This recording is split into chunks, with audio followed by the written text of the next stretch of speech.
Everyone. I'll give you the upfront about this theater of the English Renaissance. I've been struggling with this, so I've turned my little camera off. So we're gonna hope that this works okay and that everything is good. Here we go. All right, when we're talking about Elizabethan England, the term Elizabethan comes from the name of the ruler, Elizabeth I, who was the Queen of England for quite a long time. Um, so that's why we call it Elizabethan England. Now, just a few things to know about the time period. This is the Renaissance. There was just as before in the continent, there is more leisure time, there's more wealth. People are very interested in language at this time, so much so that people would carry around little books. They were called, I think, gentlemen's books, but they would carry around these little notebooks, and whenever they heard a phrase or a new word that they liked, they would write it down in their little books and then employ it in their daily conversation. So that's really how language grew at this time period. So where we start with this part of theater history is going back to the end of the cycle plays that we had talked about with the medieval era. Where we had this temporary stages. And you'll probably see that, let me get my marker out. You'll probably see that happening right here. You've got this temporary stage structure that a touring troupe of actors would perform on. So that's a very familiar thing. What is interesting about this is the location. So when you're thinking about cities and city planning in most European cities, we don't have a grid-like structure like you would if you go to New York or whatever. But you have these very haphazard streets. So you would have buildings kind of, all different shapes and sizes, and they're jigsaw puzzled together. And the way they ended up being jigsaw puzzled together often left a courtyard in the middle with a very small alleyway entrance. So what we have here is similar to that. So we've got this nice little built-in audience area. Now this is kind of a cutaway, so we probably have like two buildings here, and there's this alleyway entrance for the audience to come in, or somewhere around there. We don't know exactly where, but they had limited entrances into these courtyards. That's good for, crowd control and ticket sales and all that sort of thing. Actually, this little alleyway probably would have been not within sight of the stage, so that people can't, watch in the alleyway and not pay. But you get the idea. So we've got people standing all the way around the stage. We've got the stage, performing here. But additionally, we've got audiences up on the steps next to it, and we've got people watching from the balconies and their windows. So we've got a lot of opportunities for the audiences to,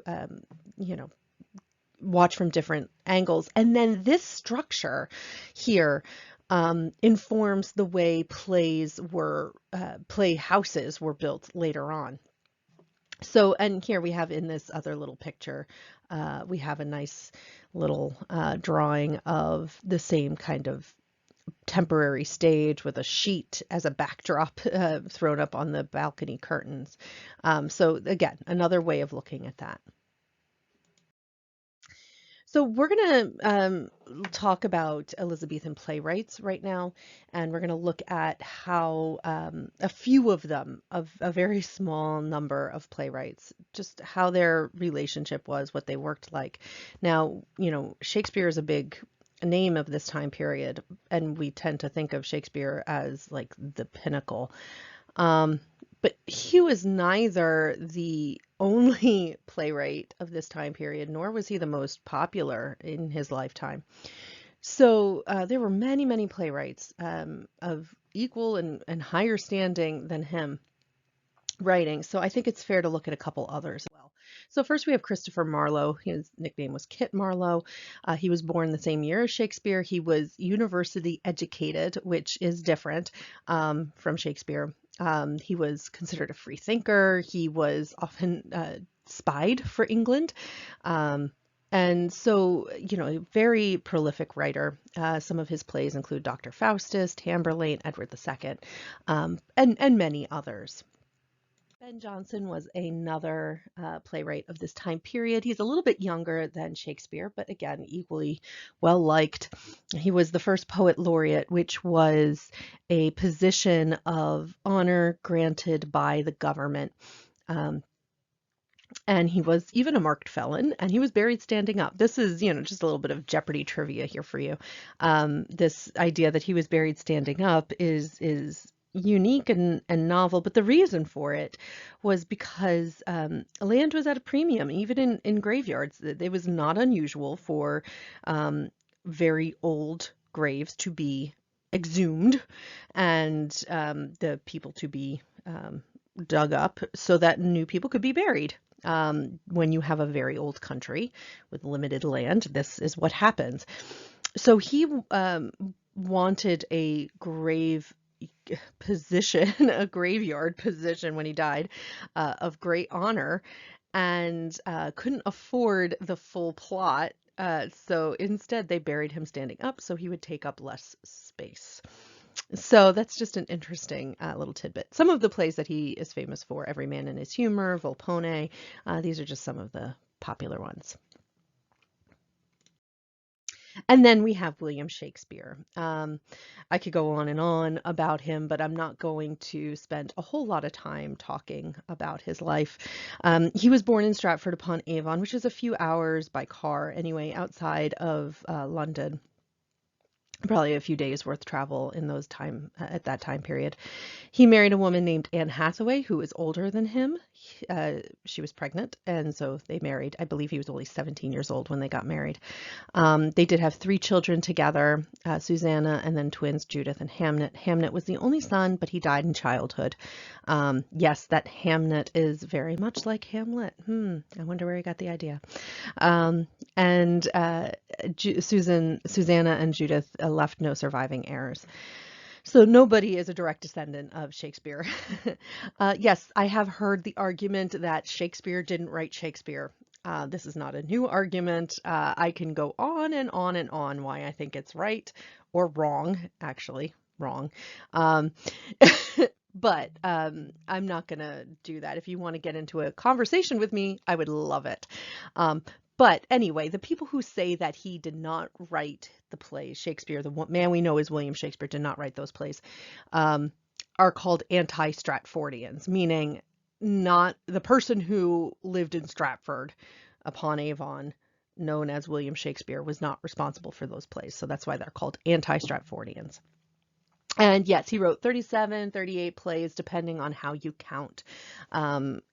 Several plays were written in partnership with another playwright. So sometimes we count them and sometimes we don't.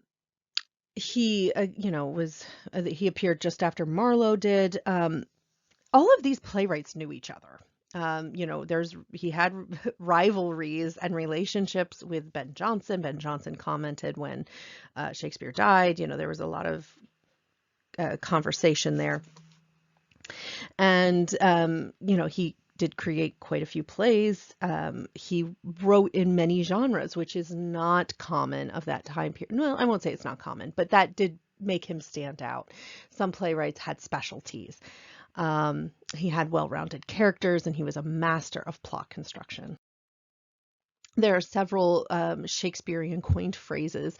A lot of words like eyeball. The word eyeball was created by Shakespeare. Eye and ball existed before, but Shakespeare was the first one who made eyeball.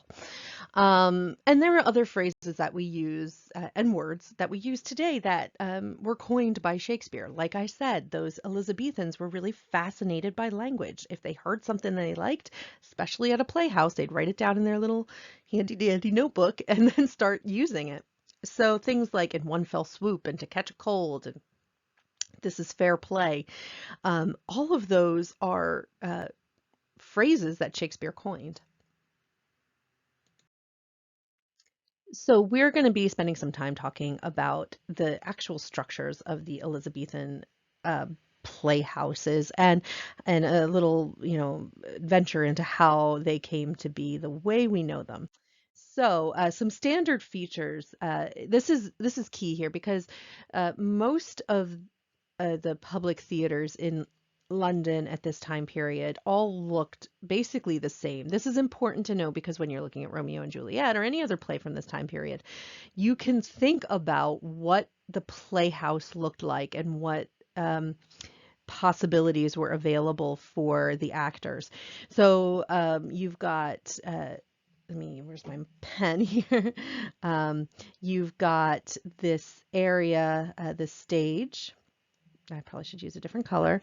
A thrust stage. That's literally thrust out into the audience. We've got a door on stage left, a door on stage right, a discovery space, which is a wide entrance, curtained usually.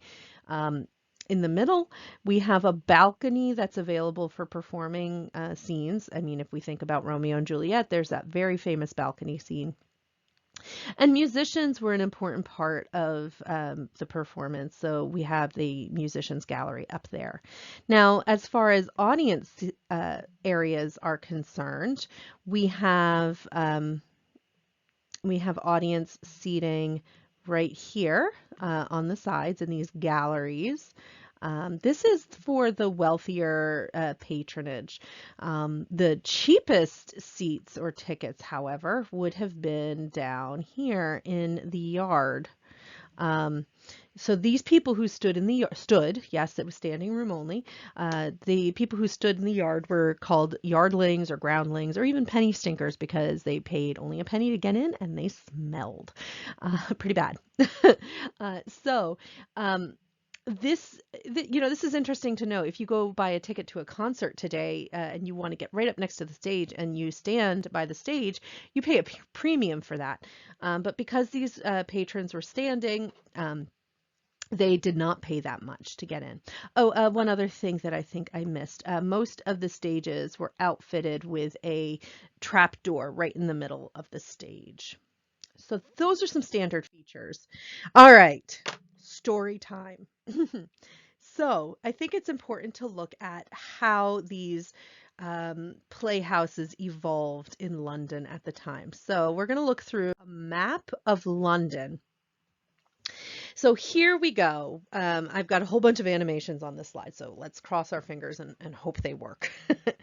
So we're going to start with taking a look at the city walls around London. Now, I'm not going to draw it on the screen because I hope you can notice there's a pretty obvious wall around the main part of the city of London, and it starts on one side at the River Thames, and then you follow it all the way around the city, and it ends in the Tower of London.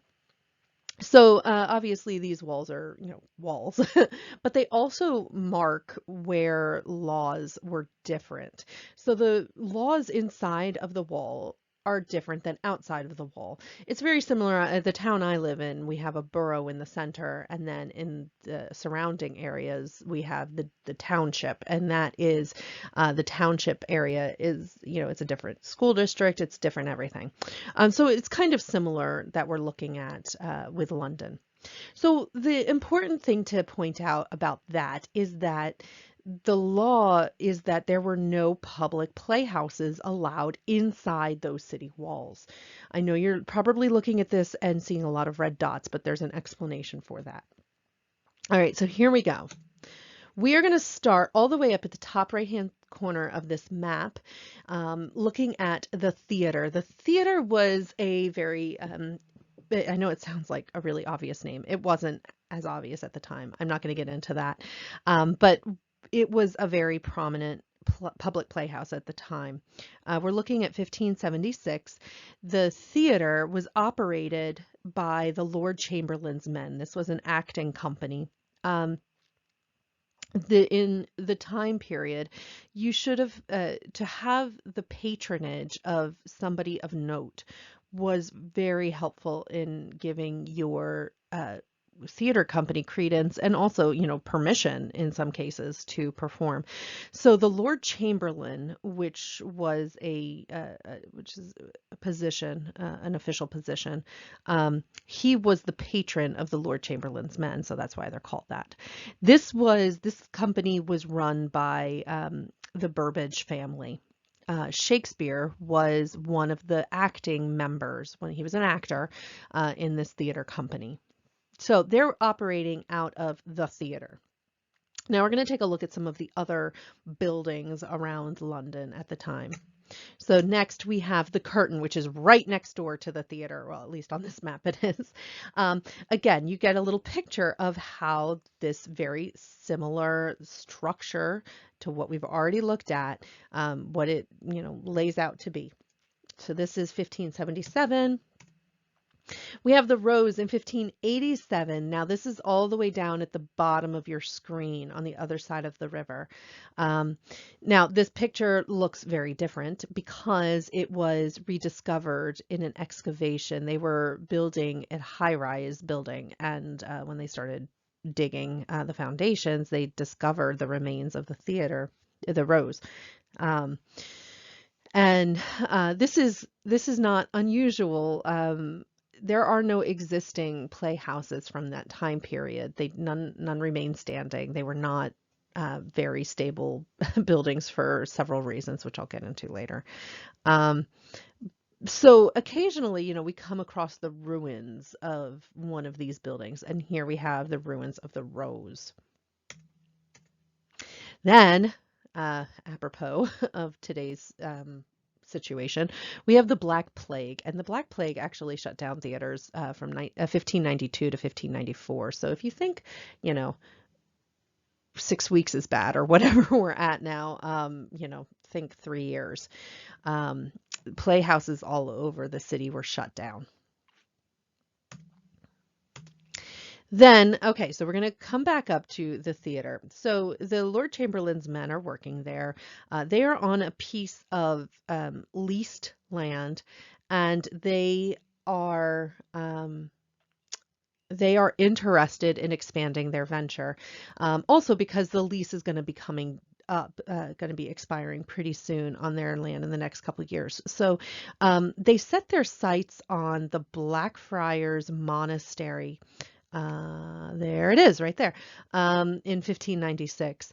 And they want to open up there. Now, I hope you see that is maybe problematic because it's inside the city walls.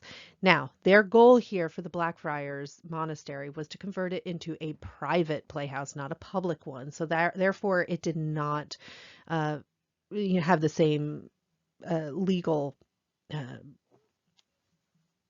suspension on it. They could legally open a private playhouse. Now, a private playhouse was only different because it was smaller and it cost more money to get in. So this is catering to a much wealthier audience. So they purchased this monastery with the goal to convert the hall into an indoor private theater. Unfortunately, neighbors in the area catch wind of what's happening, and they don't want a theater company opening up in their area, so they complain to the Privy Council, and they get the neighbors get the theater shut down there at the Blackfriars. So we have the Lord Chamberlain's men with 2 theaters, one which is they can't use, and the other that is about to become expired, the land. So we're going to take a little side trip here and look at another theater that was built during this time period, the Swan. Where's the Swan? Down at the bottom, just to the bottom left of your screen. This is interesting, and I bring this up because this is an actual drawing from the time period. So we use a lot of scholars rely on this kind of very quick doodle, which has inaccuracies, but they rely on this to think about how the stage looked during that time period. That's why I like to bring this one up. All right, back to the Lord Chamberlain's men. They've got these 2 theaters, which are both in area. So here is where life gets a little tricky. So in 1599, now this is where the land lease is about to expire, and in Elizabethan law, if you left anything on your land after your lease was up, it became property of the landowner. The landowner was not going to renew the lease for multiple reasons, which I won't get into now. But they, that meant the lease was going to expire, so the Lord Chamberlain's men were going to lose their theater because that's something obviously that they'll leave on the land. So here's where the legend gets a little weird. So the Lord Chamberlain's men all sneak onto the land, and they get as many friends as they can. It's late December. It's cold. The landowner is out of the country, and so they all sneak onto the land and dismantle the theater, the building, piece by piece. They take the pieces down the road. Now let's see if my fancy animation works. They take the pieces, yes, down the road, and then they scooch across the frozen River Thames. They take all the pieces, the timbers, and they slide it across the frozen river down to the south, and they rebuild the same exact building and call it the Globe, with all the pieces from the theater up north.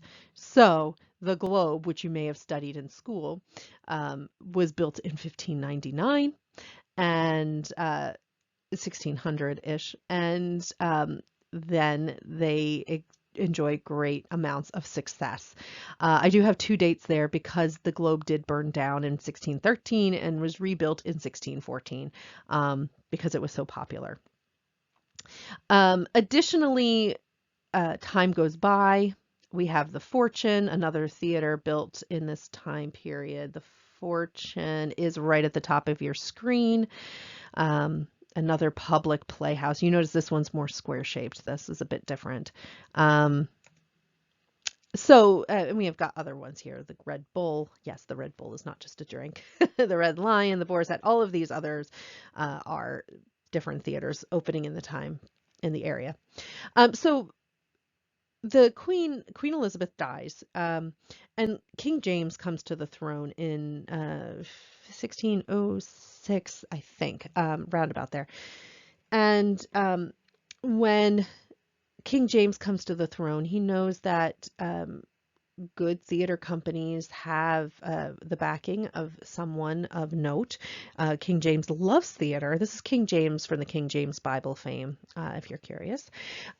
So he knows that good theater companies have somebody notable as their patron, and he hears the Lord Chamberlain's men are the best, and they cease to be the Lord Chamberlain's men, and now they become the King's men. So the King's men are, enjoying success. A few years later, they are able, with the King's patronage, they are able to open the Blackfriars as a private playhouse in 1608. So we have the two of them operating in both at the same time. So the Blackfriars, as I said, was an indoor theater. You see their seating here on benches, and I don't know what all that binging is. I don't know if you hear it, but hopefully we'll adjust. So that is the story of the connections that we're looking at. Now we have the this image. This image was painted in 1644, I believe.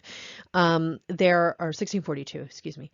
This is only the left-hand panel of a massive picture. There is one. There's a middle and a right-hand panel of the same size. But I'm going to show you this because we've got this building right here. And this building right here. This building is the Globe. This is an image of the south side of the River Thames, and this is the Globe. Now, if you were to look at a higher resolution image, you would see that this is labeled bear baiting, and this one is labeled the Globe. But we realize that the artist who drew this had them confused. So that's an important image to take note of. I'm going to go into a little bit more detail in the next slide. So, as I said, here's our image with the, excuse me, there we go, the globe and the bear baiting arena. Um, we also even, the artist messed up so much. Not only did he label them wrong, but he put this flag on the wrong building. But this is important because the flags were, if you were to go back to all these other slides, if you were to back up, you'd see flags on all of them.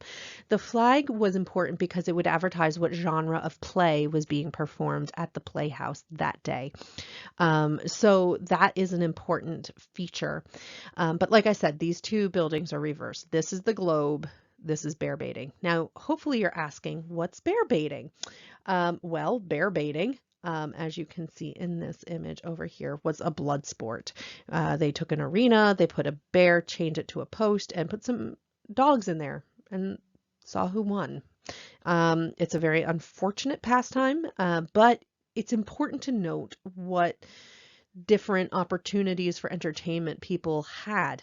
So this hopefully helps explain why some of the Elizabethan plays were so bloody. Um, because people were bloodthirsty in that time period. Maybe not so much as they were in the Roman, but pretty close. Also interesting to note was this district, this region up here, that yes, there were other playhouses up there, but that was also called the Pleasure Gardens. If you can't imagine what that is, I just want you to think of an Elizabethan red light district. That's what you got. So we are not talking about the most savory people. And if you wondered why the neighbors of the Blackfriars Theater wanted to shut it down when they heard a theater was coming into their town, this hopefully gives you a little bit of the background. All right, so some features, I know we've already looked at this picture, but some important features of Elizabethan stage is that they didn't use painted scenery. The stages were very, they may be, the buildings may be painted, but they did not use scenery to represent location. As a matter of fact, words did all of that. So there is the beginning of As You Like It. They the first few scenes take place in court, and then the characters run away to the forest. And one of the ways that they indicate that scene change is, well, here we are in the Forest of Arden. Literally no scene change. They just say, here we are. So that is an important way that scenery happens, and even special effects happen that way too in Midsummer Night's Dream. So this allowed the action to happen very rapidly. Um, on the other hand, though, the costumes were the most important feature of an Elizabethan playhouse. They were very valuable. They were, I think we talked about this earlier in the semester when I was doing my show and tell with the costume design. But these costumes were hand-me-downs from upper-class families. They were often gold encrusted, the gold used gold thread, jewels, pearls, that sort of thing might be on the fabric. So, I mean, they were very valuable pieces of material. So, they were so much. They were so expensive and so valuable that if the theater caught fire, which they tended to do at that time, these would be the first things that would be rescued from a burning theater. Additionally, it's recorded that some theater companies had they had a rule that they would punish someone who took a costume out of the theater with up to a year's pay for taking that costume out of the theater, because they could have had that costume confiscated or stolen. They were very, very valuable things. There were other things called sumptuary laws, which would dictate the why a theater would be taken, why a costume might be taken away from somebody. But I won't get into that. My video is already much too long. All right, so here are just some other images. We've talked about the rose and the excavation, just some other looks at that. Here's the Swan. Again, I've already shown you that, but on the right-hand side, I believe this is the Stratford Theatre in Ontario, but we have some modern I won't say reproductions, but recreations of these theaters. So this is the Swan. Here's the Globe. The Globe was rebuilt in, I think, 1998, if I remember correctly. So you can actually go to London today and go see the Globe. And you can stand in the yard, as you see these people doing here in the bottom left-hand picture. But this is a modern building. It is a recreation of the Globe. And then there's the Blackfriars I mentioned. So here's an image of it. Again, indoor theater. And down below you see, this is where actually I used to work. It's in Virginia. It's the American Shakespeare Center. They have a recreation of the Blackfriars Playhouse. And it gives you a very kind of authentic feel sitting in that theater. Okay, so really quickly, the business of Elizabethan theater, we have acting companies just like we did in Spain with 8 to 15 shareholders. We also had some actors who were hired per performance, and we also had little young boy apprentices taking roles. I've already mentioned the patronage system. You may or may not know that women were not accepted on stage in London. I won't say that it was illegal per se, but it just was not done for many, many reasons. Again, I won't get into it. So for the most part, men played women's roles. And I have this image here because this is a production that was done at the Globe that I just showed you. But they did everything as authentically as possible. So we have men playing women. So on your left, you have Mark Rylance playing Olivia. And on the right, you have, I don't remember the actor's name, but you have a male playing a woman playing a man. So he's playing the character of Viola. Viola is washed up on shore and takes on men's garments and parades around as a man, and all kinds of hijinks ensue. But this was something that Shakespeare liked to play with. You know, he played with a man playing a woman playing a man. And even some plays, you have a man playing a woman playing a man playing a woman. So it's like he loved layering that kind of irony onto it. Um, Again, same things we just talked about. My time is running really short because, you know, I love talking about this stuff, so I'm going to fly through it. In 1642, the government, there was civil war in England, and the government went into upheaval. The Puritans took over the government at that time, in 1643, excuse me, and when the Puritans took over the government, all theaters were shut down. At that time, many of the buildings were dismantled to make, for materials to make houses and whatnot. So that's one of the reasons we don't have any existing theaters. Another reason is after the government was restored, which we call the Restoration era, after the government was restored in the 1660s, theaters did come back, but they were never the same as they were. And then in 1666, the Great Fire of London burned a lot of the city. So that's why we don't have any existing theaters, for those few reasons. I should mention, before all of this happened in the early 1600s, we have also court entertainments called masques. This is, I like to think of it kind of like as vanity community theater. This would happen at court with royals and nobles taking on theater parts, acting roles, and doing it for, vanity purposes. But these things were extravagantly designed. So much money went into these entertainments, something the public never saw. But this picture is a costume design from these masks. All right, I've chewed your ear off about something that excites me greatly, and I could go into so much more detail, but I will not today. All right, have a good one.